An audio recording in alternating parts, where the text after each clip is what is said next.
नमस्कार दोस्तों, मैं मुकेश कुमार आपका स्वागत करता हूं आइकॉनिक नर्सिंग एकेडमी के चैनल पर।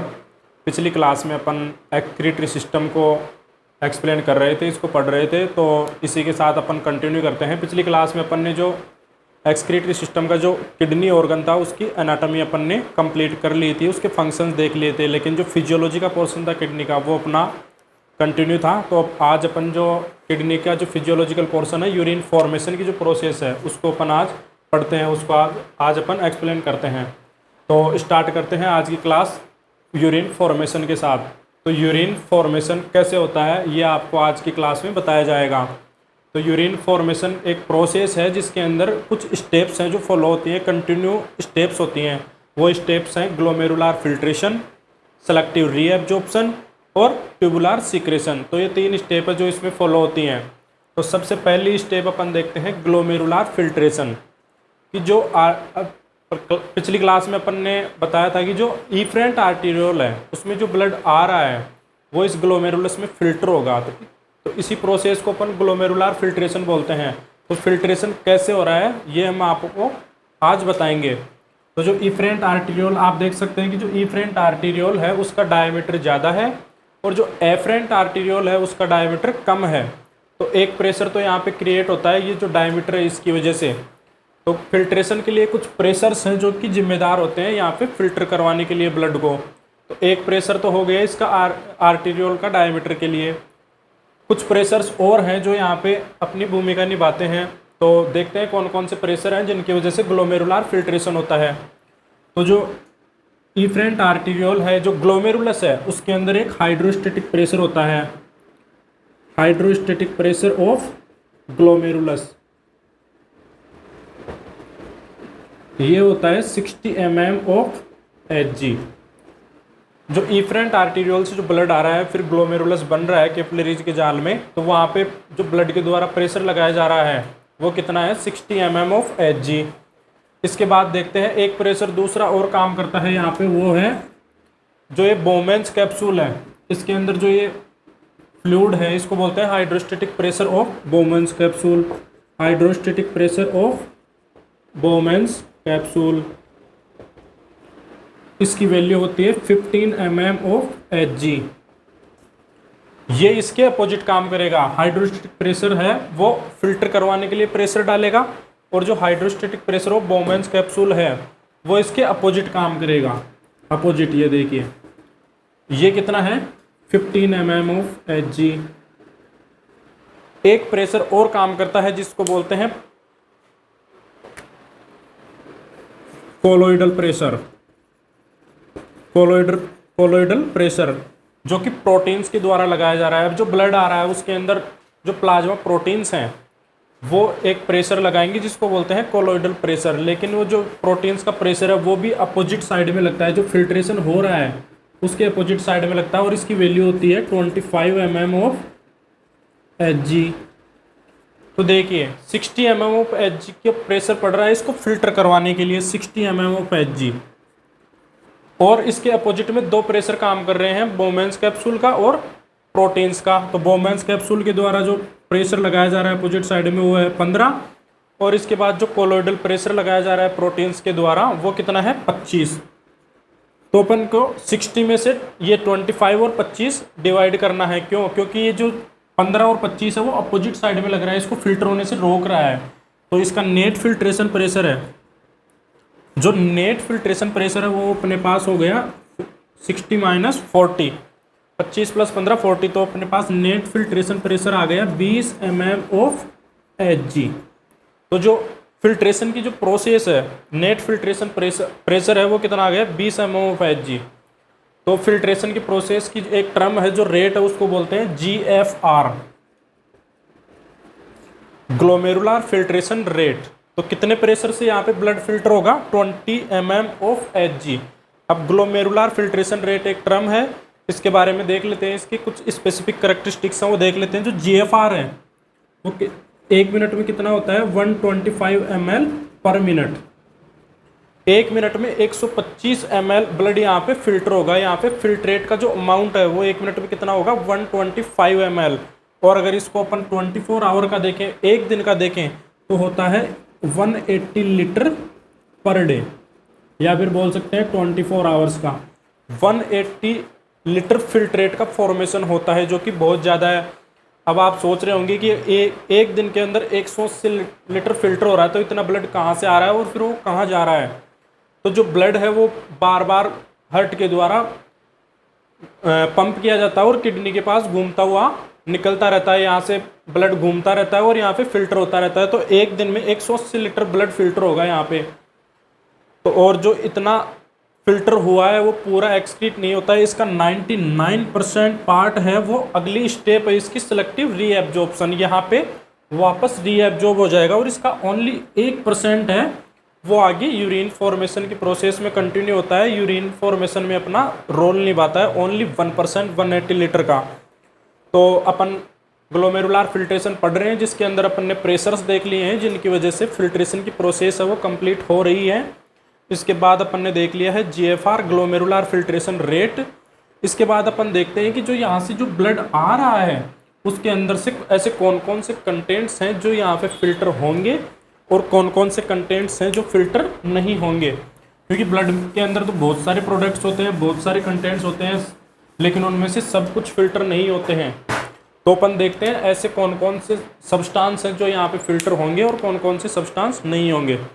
अब देखिए ब्लड के अंदर दो कंटेंट होते हैं, एक होता है प्लाज्मा पार्ट और एक होता है ब्लड सेल्स।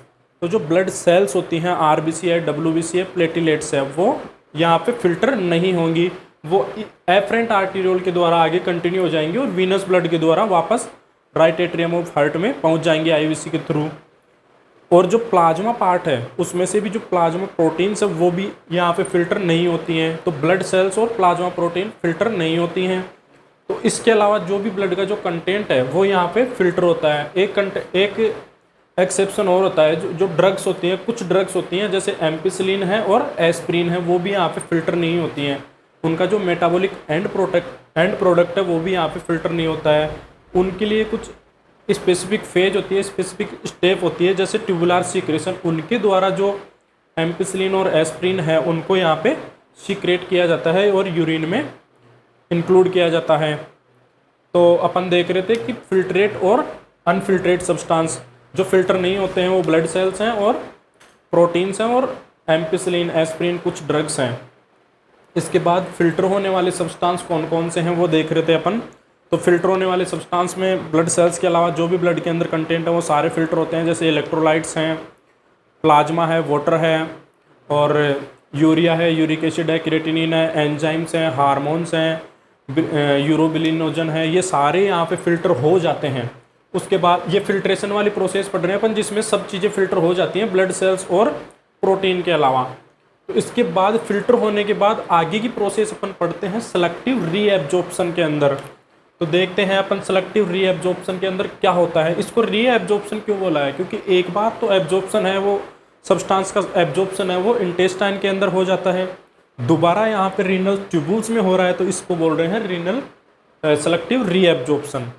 अब जो 180 लीटर पर डे जो 180 लीटर पर डे जो यहाँ पे फिल्टर हुआ है उसका 99% यहाँ पे रीएब्जॉर्ब हो जाएगा। अब वो एब्जॉर्ब कैसे हो रहा है, रीएब्जॉर्ब कैसे हो रहा है वो आपको बताते हैं। कुछ प्रोसेस है यहाँ पे सेलेक्टिव रीएब्जॉर्प्शन और एक्टिव रीएब्जॉर्प्शन, ये दो प्रोसेस हैं जिनके द्वारा यहाँ पे रीएब्जॉर्प्शन होता है। जो ब्लड फिल्टर हुआ है वो दो प्रोसेस के द्वारा वापस रीएब्जॉर्ब होगा ट्यूबुल्स के द्वारा। तो सेलेक्टिव रीएब्जॉर्प्शन का मतलब है कि जो फिल्ट्रेट बना है उसमें से जो ये ट्यूबुल्स हैं वो कुछ आइटम्स को सेलेक्ट कर करके रीएब्जॉर्ब करेगी। जैसे सेलेक्टिव रीएब्जॉर्प्शन के अंदर आता है, जैसे ग्लूकोज है, ये बॉडी के लिए एसेंशियल होता है तो इसको बाहर निकाल नहीं सकते। तो ग्लूकोज है, अमाइनो एसिड्स हैं, फैटी एसिड हैं, विटामिन्स हैं, मिनरल्स हैं, ये सब आइटम यहाँ पे वापस रीएब्जॉर्ब हो जाते हैं सेलेक्टिव प्रोसेस के द्वारा। सेलेक्टिव प्रोसेस के द्वारा अगर रीएब्जॉर्ब होता है तो उसमें कोई एनर्जी अपने को इन्वेस्ट नहीं करनी पड़ती है। और अगली प्रोसेस है एक्टिव रीएब्जॉर्प्शन। एक्टिव रीएब्जॉर्प्शन का मतलब है कि बॉडी को इनको रीएब्जॉर्प्शन करवाने के लिए एनर्जी खर्च करनी पड़ेगी। तो ऐसे कौन कौन से सब्सटेंस हैं जिनके लिए एनर्जी खर्च करनी पड़ती है, जैसे जो भी इलेक्ट्रोलाइट्स हैं, सोडियम है, पोटेशियम है, कैल्शियम है, सल्फेट है, इन सब के लिए बॉडी को एनर्जी खर्च करनी पड़ेगी रीएब्जॉर्प्शन करवाने के लिए। तो दो प्रोसेस इंक्लूड होते हैं, सेलेक्टिव रीएब्जॉर्प्शन और एक्टिव रीएब्जॉर्प्शन। इस प्रकार से सेलेक्टिव जो 180 लीटर फिल्टर हुआ था उसका 99% पार्ट यहाँ पे रीएब्जॉर्ब हो जाता है। जो रीएब्जॉर्ब हो रहा है उसका 65% यहाँ पे पीसीटी में रीएब्जॉर्ब होगा और 15 से 20% लूप ऑफ हेनले में एब्जॉर्ब होगा, 5 से 10% डीसीटी में रीएब्जॉर्ब होता है और 2 से 3% कलेक्टिंग डक्ट में रीएब्जॉर्ब होता है। इस प्रकार से जो रीएब्जॉर्प्शन की प्रोसेस है वो संपन्न होती है।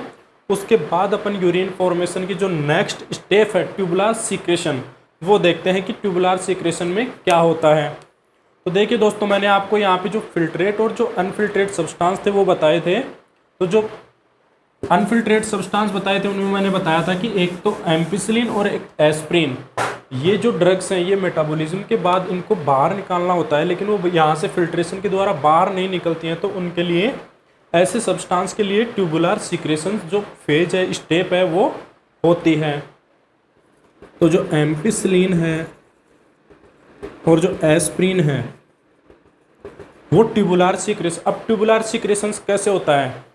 एक बार यहाँ पे ब्लड सप्लाई इफरेंट आर्टेरियोल के द्वारा हो रही है, फिर यहाँ ग्लोमेरुलस में सप्लाई होने के बाद एफरेंट आर्टेरियोल और उसके बाद रीनल वेन के द्वारा बाहर निकल रही है। लेकिन जो रीनल ट्यूबुल्स हैं इनके लिए एक स्पेसिफिक ब्लड सप्लाई और होती है। मैंने आपको जब किडनी की ब्लड सप्लाई बताई थी तो उसमें बताया था कि ये डिवीजन सेगमेंट्स और लोबर और लोबुलर आर्टरीज में डिवाइड होती है। तो वहाँ से जहाँ डिवीजन होते हैं वहाँ से पैराट्यूबुलर प्लेक्सस निकलते हैं। पैराट्यूबुलर प्लेक्सस, पैराट्यूबुलर कैपिलरी प्लेक्सस निकलते हैं जो कि ट्यूबुल्स को ब्लड सप्लाई करते हैं। तो जब ये ब्लड सप्लाई करते हैं तो वहाँ से जो ये ग्लोमेरुलस में जो सब्सटेंस फिल्टर नहीं होते हैं वो कैपिलरी प्लेक्सस के द्वारा यहाँ से ट्यूबुल्स के अंदर डाल दिए जाते हैं, यहाँ से सीक्रेट कर दिए जाते हैं और यूरिन में उनको छोड़ दिया जाता है और यहाँ से फिर वो बाहर पास आउट हो जाते हैं। तो यूरिन फॉर्मेशन में अपन ने ग्लोमेरुलर फिल्ट्रेशन देख लिया है, रीएब्जॉर्प्शन देख लिया है और सीक्रेशन देख लिया है। इस प्रकार से जो 180 लीटर फिल्टर हुआ था उसका 99% यहाँ पे रीएब्जॉर्ब हो जाता है और 1% आगे यूरिन फॉर्मेशन में काम आता है। तो इस प्रकार से यूरिन का फॉर्मेशन होता है 3 स्टेप्स के अंदर। इसके बाद अपन देखते हैं जो यूरिन अपने पास फॉर्म हुआ है उसकी जो स्पेसिफिक कैरेक्टरिस्टिक्स हैं, उसकी जो क्या क्या प्रॉपर्टीज़ हैं वो अपन देखते हैं। तो स्टार्ट करते हैं टॉपिक अगला, यूरिन। अपने पास जो यूरिन फॉर्मेशन की प्रोसेस से जो यूरिन बना है उसकी क्या क्या प्रॉपर्टीज़ होती हैं वो अपन डिस्कस करने वाले हैं।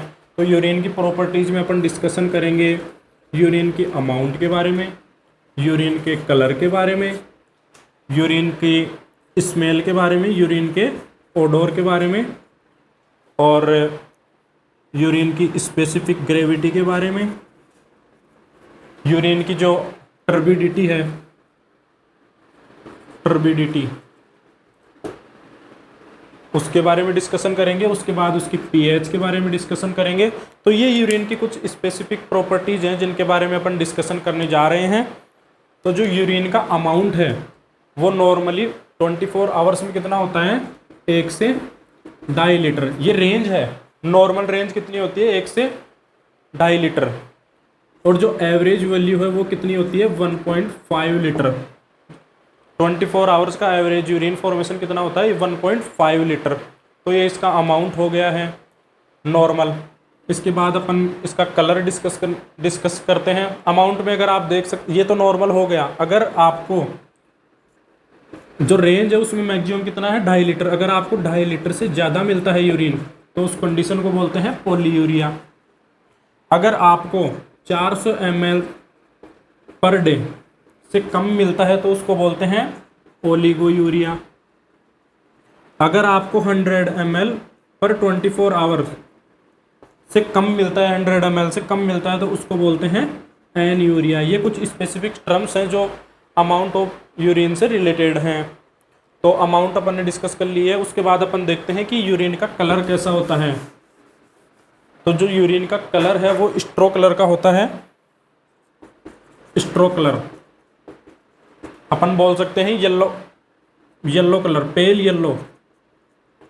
येलो कलर का होता है इसका जो कलर है, जो यूरिन का कलर है वो स्ट्रो कलर होता है, पेल कलर होता है। यूरिन है वो 4 नंबर का क्वेश्चन आता है एनुअल एग्जाम्स में, और कॉम्पिटिटिव एग्जाम्स में भी ये क्वेश्चन पूछे जाते हैं इसके अमाउंट के बारे में, कलर के बारे में, स्मेल के बारे में। तो अपन कलर के बाद देखते हैं इसमें स्मेल कैसे होती है। तो जो फ्रेश यूरिन है ना, उसके अंदर एरोमेटिक स्मेल आती है। एरोमेटिक फ्रेश यूरिन में कैसी स्मेल आएगी? एरोमेटिक। अगर अपन यूरिन को लंबे समय तक रख लेते हैं, लॉन्ग स्टैंडिंग, तो उसमें कुछ ये स्मेल आती है अमोनिक, अमोनिया की जैसी स्मेल आएगी। अगर लॉन्ग स्टैंडिंग रख लेते हैं उसको, कुछ समय के लिए यूरिन को रख लेते हैं, तो अमोनिया की जैसी स्मेल आएगी उसमें। और अगर एक कंडीशन होती है डायबिटीज मेलाइटस, उसके अंदर जो यूरिन है पेशेंट का, उसके अंदर फ्रूटी स्मेल आएगी, फ्रूट्स की जैसी स्मेल आएगी। डायबिटीज मेलाइटस की कंडीशन में, एक डिजीज कंडीशन है डायबिटीज मेलाइटस, उस कंडीशन में फ्रूटी स्मेल आती है। और ये फ्रूटी स्मेल क्यों आती है? डायबिटीज मेलाइटस के अंदर कीटोन बॉडीज का फॉर्मेशन होता है। कीटोन बॉडीज, फैट के मेटाबॉलिज्म की वजह से कीटोन बॉडीज का फॉर्मेशन होता है, जिसकी वजह से फ्रूटी स्मेल आती है यूरिन के अंदर। तो नॉर्मली इसके एरोमेटिक है इसकी स्मेल, और ये कुछ स्पेसिफिक प्रॉपर्टीज है जो मैंने आपके साथ डिस्कस की हैं। उसके बाद अपन देखते हैं इसकी स्पेसिफिक ग्रेविटी। तो जो यूरिन की स्पेसिफिक ग्रेविटी है, उसकी जो रेंज है वो मैं आपको बता रहा हूँ। स्पेसिफिक ग्रेविटी की रेंज 1.010 से 1.030, ये नॉर्मल रेंज है।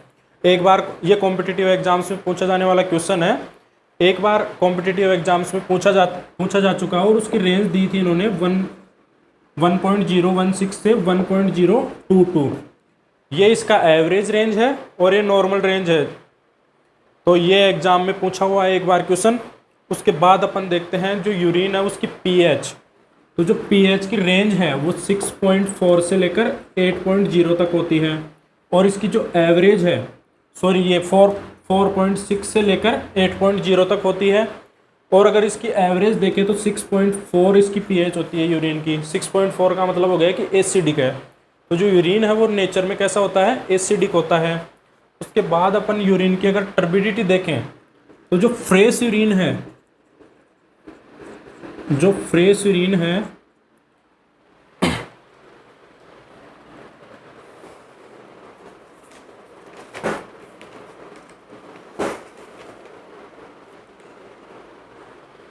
इसके बाद अपन देखने जा रहे हैं यूरिन की टर्बिडिटी। जो फ्रेश यूरिन है वो टर्बिड होता है नेचर के अंदर।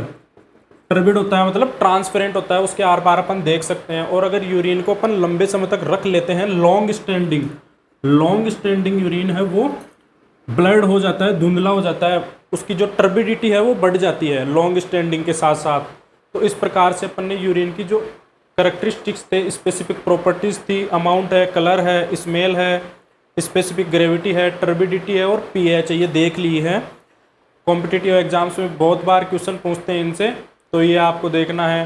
तो अपन ने यूरिन फॉर्मेशन की प्रोसेस पढ़ ली है, अपने पास यूरिन बन चुका है, ब्लैडर में स्टोर हो चुका है। तो उसके बाद अपने को क्या करना है? उसके बाद की जो प्रोसेस है वो है यूरिन को पास आउट करना। जो यूरिन को पास आउट करने की जो प्रोसेस है उसको बोलते हैं मिक्चुरेशन। तो देखिए ये ब्लैडर है आपका। तो यूरिन की कुछ अमाउंट्स होती हैं, कुछ लिमिट्स होती हैं, उनके आधार पर मिक्चुरेशन की प्रोसेस संपन्न होती है।